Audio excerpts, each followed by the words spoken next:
sakit bation sa mga panghitabo among tatay digong inyong gibilanggo kinsa pang maayo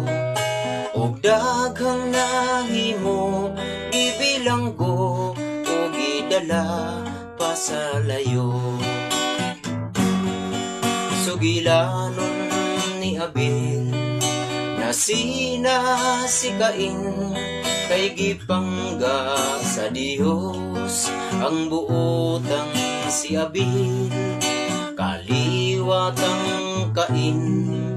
karon nagpabilin ingong tatay bangag daw siya na kwarta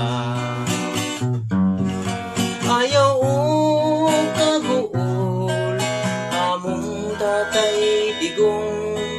daghan ning nagampo nimo karon nasud mong natawhan nga imong gimahal gikuha kanila ibilanggo sa layo.